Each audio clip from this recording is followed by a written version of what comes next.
Have you ever wondered what games you should keep or you should lose? Find out here at Purge Reviews. So here's the solo variant for the game. You're going to go ahead and put them together. This is the hard side, or you can do the easy side depending on the color that you're using. So green is easy and red is harder. And this side over here has a double-sided as well. You're going to take his robot cards and you're going to shift them up and shuffle them. And then you're going to take his script cards and you're also going to shuffle those up. And you're going to end yourself with 2 piles of cards. Now for the remainder of this, I'm going to assume you know how to play the base game. And then we're just going to add on what the solo variant will be here. So you're going to start a cube off here at the bottom victory point and 2 workers and a third one off the board. This one you have not earned yet. You only have availability of 2 workers at this point. The first thing Archibald is going to do is check his line. If he has a script out, he's going to see if he has any cards that he can add to it. If he does have cards he can add to it, let's say he had this blue card, then he would automatically add a card or cards, as many as possible, to his current script.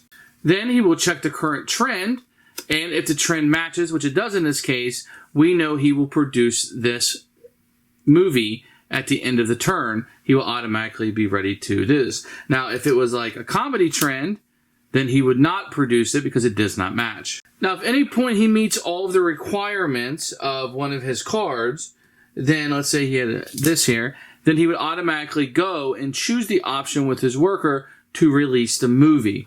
And he would do so just like in a normal game on this board right here. So he'd immediately do that at any point that he fulfills the requirements of one of his scripts. So then what he will do is he will play 2 of his behavior cards from the top of his robot deck, of his behavior deck. And these will be the actions that he will be taking this turn.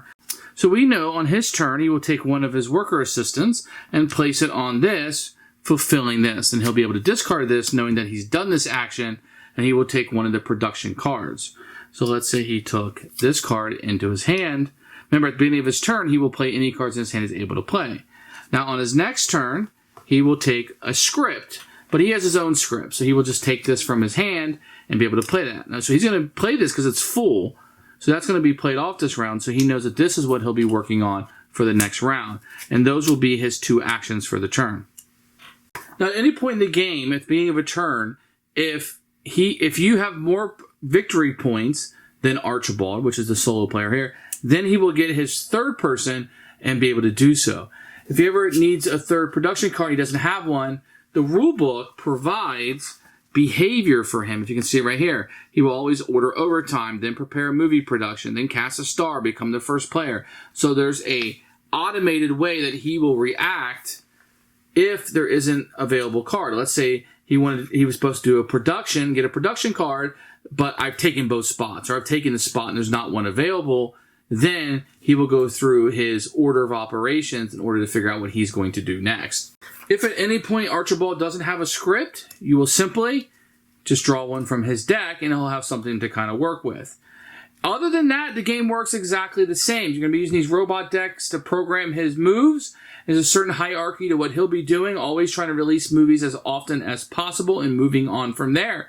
And that's how you utilize the solo game. Now, what do I think about the solo game? I think it's very telling. I think the game tells you that this is what you should be doing. So when I played the multiplayer game, sometimes I was at loss. Should I wait to fulfill these, or what should I do?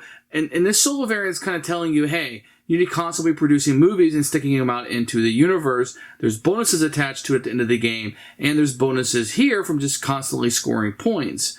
Now, anytime you're ahead of Archibald, he has that catch-up mechanic of getting the third person. So that's going to keep him in the game for most times. I feel like this is a pretty strong solo variant. I'm not a huge fan of the game in general, but I feel like that this solo variant really brings the life to the game.